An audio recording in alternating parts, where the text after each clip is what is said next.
Hello and welcome to HODL Daily. I am your host JC Hyatt, and today we are going to talk about what cryptocurrency is. Yesterday I covered just a little bit about what currency is itself, so today we're going to focus in on cryptocurrency. And this episode is going to be a little bit different than the last two. I still just trying to kind of figure out how exactly I'm going to set all this up, and I've got the blog at hodldaily.com. I have the YouTube channel, and I have the podcast. And so I'm just trying to figure out which which medium is best to start on. And so I've been writing first and then recording. And so I didn't like how that was sounding as I was kind of reading the articles into the mic. And so today is going to be a little more informal. I actually have not written anything yet. I am just going to kind of talk about this free flow and then write the article after I've recorded this. And so we're going to see how that works, and I'm just going to keep kind of messing with it. It's the beauty of, I guess, getting to start something like this is I can just kind of tweak it and then see what works the best. So if anybody's listening, watching, reading, whatever, please let me know what formats you prefer to consume this news in, like whether it's the video, the audio, or the reading, and also if you prefer maybe today's format a little bit better than the previous couple days format. I'd love to get your thoughts. So please let me know. With that, I am going to go into what cryptocurrency is, at least as I understand it today. Like I said a couple days ago, I am fairly new to this space. I am technical. I'm a developer by trade, but I am by no means an expert on these things, and definitely prone to being incorrect about something. So if I say something wrong, please by all means let me know. I'll be happy to correct myself and give you credit. I think this is primarily something a means of that I'm using to learn, and so and I just want to share what I'm learning along with my listeners, my audience. And so please correct me if I say something stupid. With that, let's dive into what cryptocurrency is. And so yesterday I said, okay, tell me what you think, even if you don't know what cryptocurrency is, tell me what you think the benefits are to a cryptocurrency versus a currency. Just only knowing, purely knowing that it's just digital, like that it's a purely digital currency. Does that already set off some, in light of what we talked about yesterday, as far as what currency is, does that already kind of set off some thoughts about how cryptocurrency could be kind of the next iteration of currency? And so what I was kind of getting at there is that, well, we evolved yesterday from having apples as an orchard owner and taking them around and trying to trade them for jeans or trade them for whatever, and now we've evolved into using paper or metal coins that are much easier to carry around. They're much more transportable, and and they don't, like I said yesterday, they don't rot like apples do after a certain amount of time, and so that was kind of our next, as far as our civilization, that was kind of our next iteration of currency. And so now that it's cryptocurrency, it's purely digital. There's nothing physical that you hold in your hand. That means you have even less to carry around with you. Basically all you need to have what's called a wallet, where your cryptocurrency is stored. You have basically two pieces of information when you have a wallet. You have what's called a public address, and you have a private key. Okay, and so your public address is this long series of letters and numbers. I think it's somewhere around 34 characters or something, and that is what you give to someone if if you need them to send you some money. So in this case, let's say Bitcoin. I give you my Bitcoin wallet address. It's actually in mine's actually in the show notes, and so you can actually kind of see what a wallet address looks like if you check out the show notes of the podcast or the description on YouTube. And so you give that to people. It's kind of like giving your routing number or your account number and routing number to someone. And so you give that to someone, and then that's how you receive money. And then to actually create transactions from that wallet, you have what's called a private key. And that is also a very long series of letters and numbers that that only key, that one key is the only way to get access to your wallet and actually, send and receive money, or I guess send money, or kind of convert it to another currency or something like that. The only way to get money out of that wallet, whether you want to send it to someone else in the form of the same currency, so whether I want to send you some Bitcoin from my Bitcoin wallet, or whether I want to convert some of my Bitcoin into another cryptocurrency like Ethereum, or maybe I want to convert my Bitcoin into USD, and to convert it over into dollars.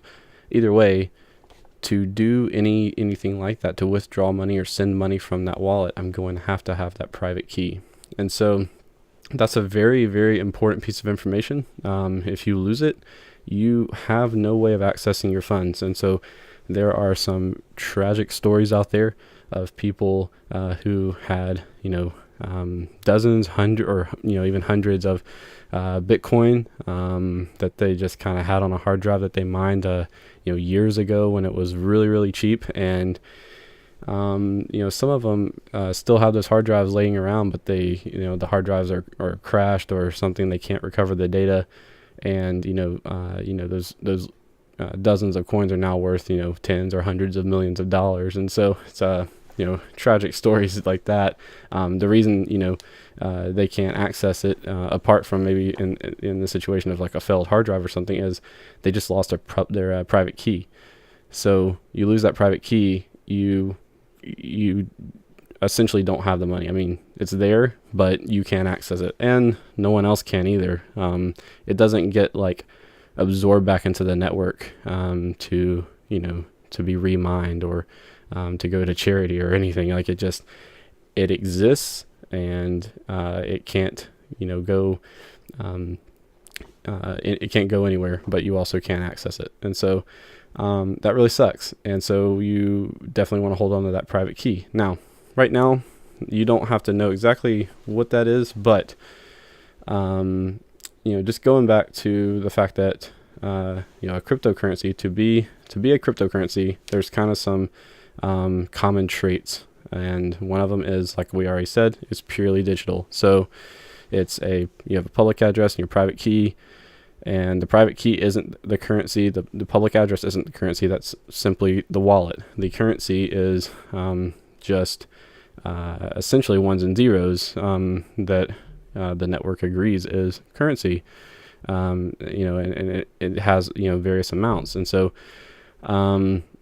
we'll go a little bit deeper into that, especially like specifically with maybe Bitcoin in another episode. But one aspect of cryptocurrency is it's purely digital. So you're not going to go and grab some kind of paper or coins or something. There's actually been scams on eBay where people are they sell you a Bitcoin and then they like drop it in the mail, some metal coin, and like that is not cryptocurrency. So do not buy something that's physical. If someone's saying that it's a physical cryptocurrency.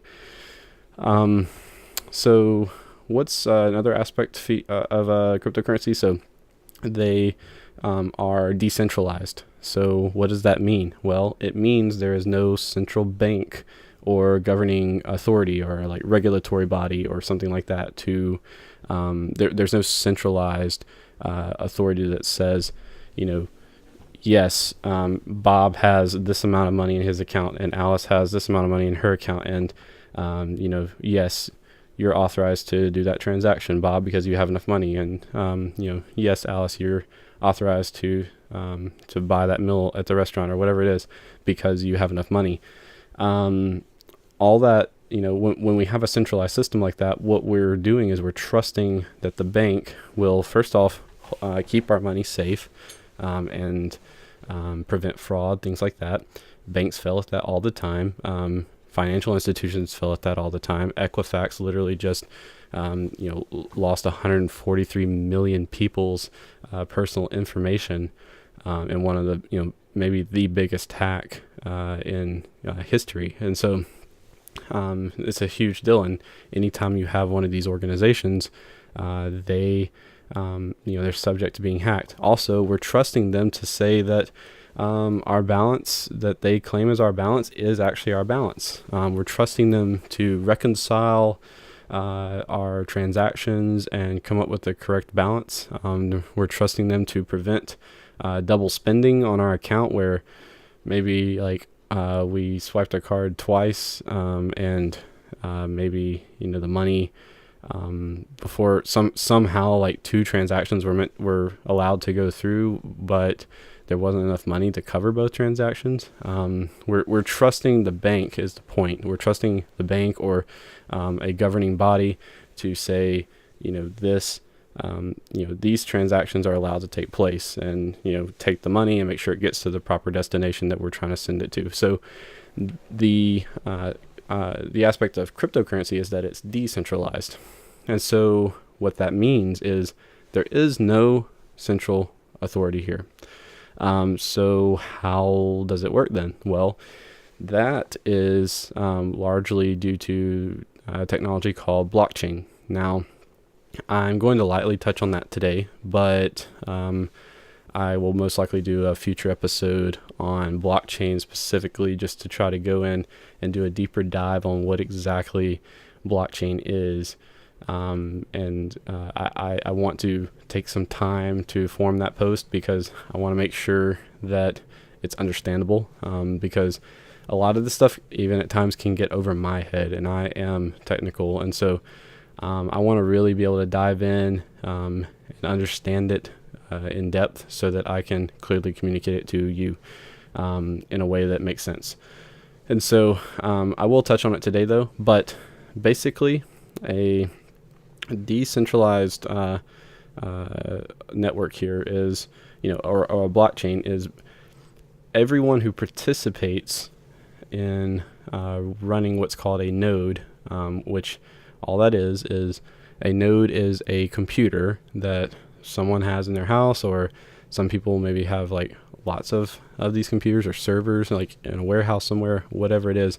There's all these what are called nodes. All they are servers that have a copy of the entire transaction history of the currency in question. And so let's take Bitcoin, for example, because every currency is going to have its own blockchain, its own kind of network. And so let's say, okay, the Bitcoin network, say there's, I don't know how many, but say there's thousands of computers out there all across the world, and every computer has the exact same data. They all have a copy of all the transactions that have ever taken place involving Bitcoin ever. So since 2008, since it came out, here's all the transactions. Here's all of where Bitcoin has been sent, wallets that it's been sent, wallets it's been sent from, and here's everything here. Now,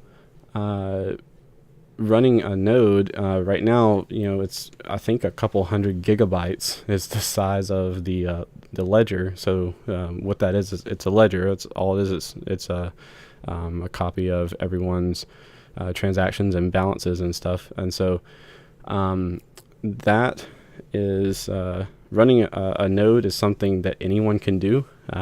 You can do it if you want to hop on. Anyone can do it for free, other than having to pay the cost of having your computer on and having an internet connection to actually make sure that you can download the transaction data. So anyone could set that up, and so you can look in the history of the network and see all the transactions that have ever taken place with Bitcoin.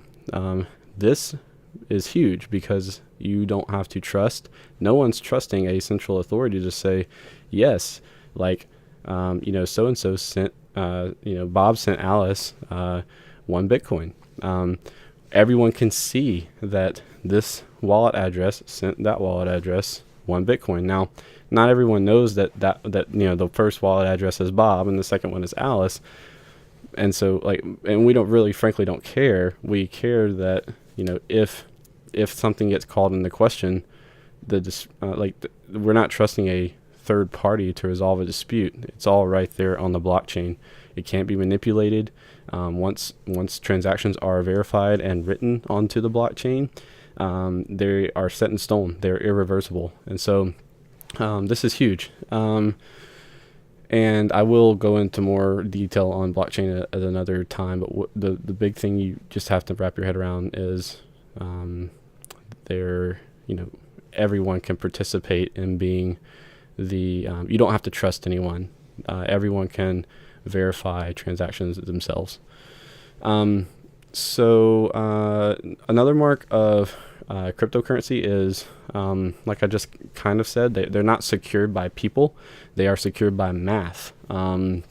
This is actually a quote from a really good walkthrough of what cryptocurrency is that I will actually put in the show notes as well as on the website and YouTube. It's from a site called Block Geeks, and it's an article and just an ultimate guide to what cryptocurrency is. And so this is their quote. They said, cryptocurrencies are not secured by people or by trust, but by math. It is more probable that an asteroid falls on your house than that a Bitcoin address is compromised. So there's a lot of complex math involved. Some of it's even over my head.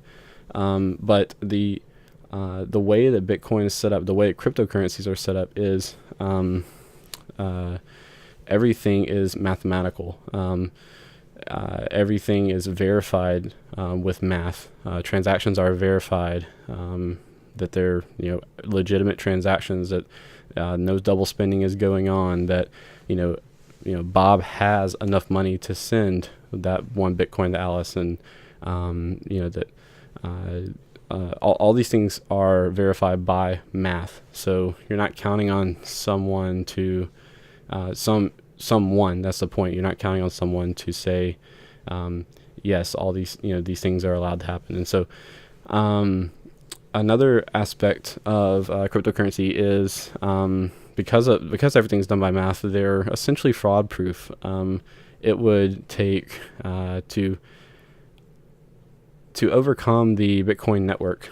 We're just talking about Bitcoin here, but to overcome the Bitcoin network, it would take more energy than the entire Earth can produce. You would have to break the law of thermodynamics to be able to forge a transaction and cause the network to actually accept it, to actually take control of the network and get 51% of the power and to be able to come to a majority consensus on these transactions. You would actually have to have more power than the Earth can produce, because how everything is verified on in a blockchain with blockchain in a blockchain ecosystem, I guess, is through a process called mining, which, without getting in the weeds too much, it is essentially math. So you can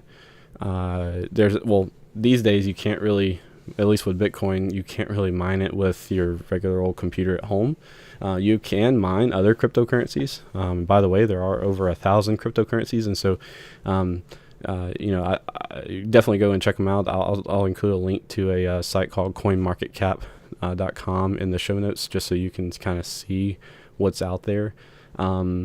I wouldn't put a ton of money into any obscure ones right now. I think there's a lot of fraud going on in some of these smaller coins.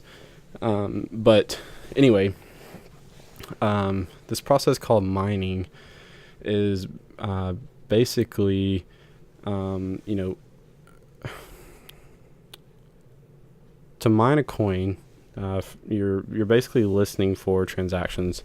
So as soon as I want to initiate a transaction in Bitcoin, say I want to send Bitcoin to a friend of mine, and I put in his address, I put in the amount of Bitcoin, and I hit send. Well, instantly, my computer broadcasts to the whole network. So all those nodes that I just talked about earlier, all those nodes, I broadcast. My computer says, "Hey, we're sending this amount of Bitcoin to JC's friend," and they take that transaction and first off make sure that I actually have that money to send, that I actually have enough money to send that transaction, and then through a series of really complex math problems, all the miners out there, which are basically people with, for Bitcoin at least, these kind of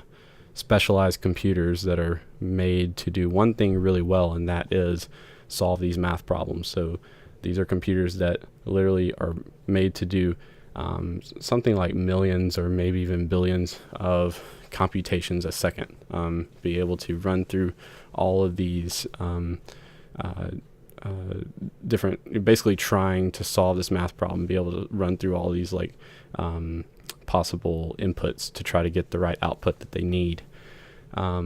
So I don't want to go too in the weeds there, but the point is, mining takes a lot of energy, like electricity, and so it's a very expensive process, especially for Bitcoin. But whoever actually finds the solution first to the math problem gets some Bitcoin, and so it is profitable over time. But anyway, the process of validation is basically where I broadcast that transaction to all the nodes on the network, and then they, the process of mining starts, and all the transactions, typically within about a 10 to 12 minute period. I think it's around 4,000 transactions, and maybe 2,000. I'm not sure, but once you hit kind of the limit for what's called a block, which is two or 4,000 transactions, something like that, all of those, once they're verified, as each transaction is verified, is added to this block, and once the block is full, 2 or 4,000 transactions, it is then a verified block. And once someone solves the math problem to say yes, all these transactions are verified, the block gets written to the blockchain, which is immutable. It cannot be tampered with or altered. As soon as a block is written to the blockchain, it's broadcast to all the nodes again. They download that block, and now everyone has a copy of that block with all the transactions inside it. And so if anyone ever tries to sneak in and say, well, if I go in and say, hey, I really didn't send him 1 Bitcoin, I only sent him like half a coin, everyone else is going to call BS, and they're not going to let that transaction take place. They're going to say, no, like, every other node on the network is showing that you sent 1, so you're wrong. So the block gets added to the blockchain, and then that miner who solved the math problem gets some Bitcoin. And the reward is kind of varies, but right now there's actually a link I'll add to the show notes called bitcoinblockhalf.com, and it kind of shows what the current reward is, and also shows how it shows the countdown to the next time the reward is halved, because part of Bitcoin, when it first went into when it first went into effect, or when it first kind of got introduced, they said, okay, there's only ever going to be 21 million Bitcoin, but we're not going to release them all at one time. They're going to be released a little at a time as blocks are verified and added to the blockchain. And so, and because they needed to create incentive for the miners to actually go through these really, expensive math problems and actually verify these transactions, because to keep the network safe, and and to keep the transactions actually to keep everything trustworthy.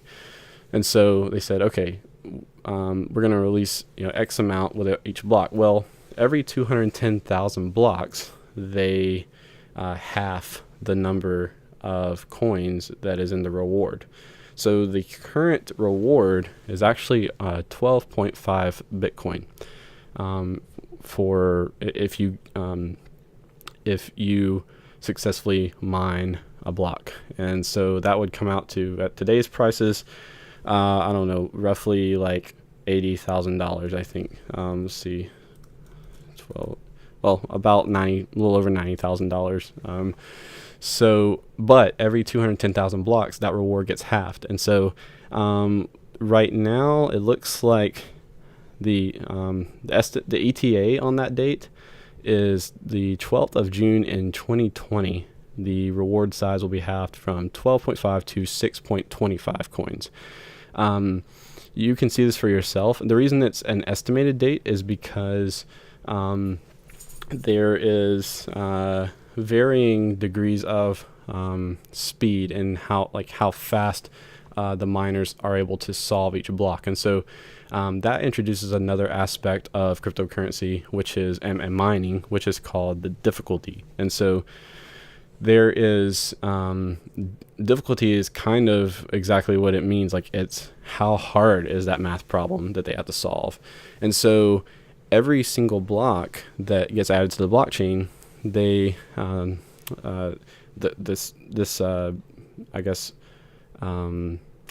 code or the blockchain kind of looks at how fast the miners solved that last block. And if it was, I think, less than 10 minutes, the difficulty goes up. But if it was like over a certain amount of time, I'm not sure what the exact amount of time is. I think it's maybe 12 or 15 minutes. I'm not sure. But if it's over a certain amount of time, then it brings the difficulty down.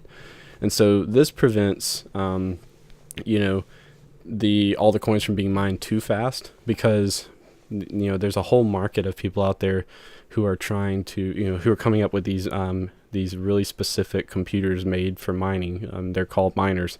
A popular one that you can look up is called the Ant Miner S9. It's actually called what's referred to as an ASIC computer, which is I think stands for Application Specific Integrated Chip. Which all you have to know is that it means the chip inside of this computer is only made for one specific application, which is where the name comes from, where that acronym comes from. It's only made for the application of solving Bitcoin math problems. And so it's really good at that. Can't do anything else, but it's really good at that one thing. And this whole market is making faster and faster miners. And so if there was no such thing as difficulty, then it'd really be whoever can come up with the fastest miner in the world is the one who would get most of the coins, and they'd be able to mine those 21 million, much faster than was intended for this. And so there's currently 16,672,775 Bitcoin in circulation as I'm recording this. And the last date, or the last coin, is estimated to be mined around 2140. So I will never see that coin mined, but that is a little bit about how it works. So approximately every 10 minutes, a reward is coming out and a block is getting added to the blockchain. And that is kind of all you really have to know. And that's true for most cryptocurrencies. There is another type of cryptocurrency that doesn't involve mining, and I want to get into that later. Bitcoin and a lot of other cryptocurrencies have a mining process, and it's called proof of work, which is basically where the miner who solves the mathematical equation has to shout out the answer, and prove that they actually did all this computational, like all this computationally intensive, energy intensive work. So it's proof of work. There's another type out there called proof of stake, which is something totally different that I'm not going to go into right now. Bitcoin does not use proof of stake. Ethereum is, I think, set to use proof of stake in the near future, but right now it's still proof of work. But there are other coins out there that are proof of stake. We're not going to go into that today, though. So that's a little bit about mining, and that's pretty common with cryptocurrency. Let's just talk a little bit real quick about just some of the benefits with cryptocurrency. So, other benefits other than it being decentralized, which is huge. It's more secure because you have thousands of nodes verifying it, and you have all these people who, to verify it, they have to do all this like really expensive work to verify the transactions, and so it decentralizes trying to hack something, because it would take a crazy amount of power and money and all that kind of stuff. And some other aspects of it is it's really fast. Think about this. So right now, when you want to, I don't know, maybe like you want to pay somebody for some kind of like service, or maybe someone overseas, I'm in the US, maybe I'm paying someone, that came in and helped me out on an app I was building. Well, if they send me an invoice and I pay with my credit card, I have to log in, put all my credit card details. It's like 5 or 6 different pieces of information. It's all like sensitive information that could potentially be hacked or stolen off of somebody's server somewhere. And I put all this information in, and then I finally can hit send, and then wait a couple seconds, and then it says, okay, it's authorized, and they'll get their money. Well, with Bitcoin or with cryptocurrency, it's one step. I just need to know that guy's wallet address, and I initiate a transaction from my wallet to his, and it's one step. I only need that one piece of information. I didn't put in a ton of like really sensitive information, and he gets his money. So it's much faster for me as a user. It's also global. Like even I can send my money to him in the UK, and he'll have it most likely within like at most a couple of hours. He's it's not going to take days. That has to go through my bank to another bank to another bank to another bank, finally get to his bank. It doesn't have to do all that. So it's faster, it's global, and also it's anyone can use it. You don't have to be like a citizen of a certain country, or there are no restrictions on it. Anyone can download the Bitcoin software and begin using Bitcoin, or anyone can download software for Ethereum or Litecoin or Ripple or Monero or whatever, any of these coins, and they can use it. One last kind of aspect of cryptocurrency, or most cryptocurrencies, is it's a controlled supply. This isn't true of all of them, but most of them.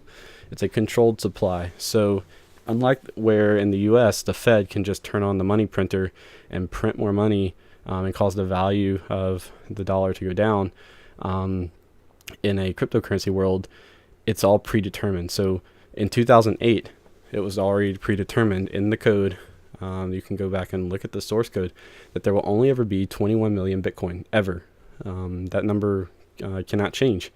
And so when you have a controlled supply, as the demand rises, the value of the currency rises, because the supply isn't going to rise. And so that's why you have some people estimating Bitcoin hitting as high as 500,000 or even $1 million for one coin eventually, because it's a controlled supply. So scarcity will stay down while demand rises.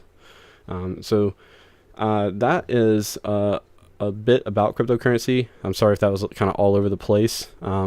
please ask questions, because I would love to answer specific questions about what cryptocurrency is. And I have some definitely some future episodes and posts coming on what blockchain is specifically, or what proof of stake is, or maybe some of the other things I mentioned, and some of these other currencies. And we'll also dive deeper into Bitcoin in an upcoming episode. So with that, I'm going to sign off for the day. And remember to just reach out to me on Twitter, or leave a comment on the blog, or on YouTube, and just ask away. I may not even know the answer, but it'll give me an opportunity to look it up and learn a little bit myself. And I love learning, so I would really appreciate it.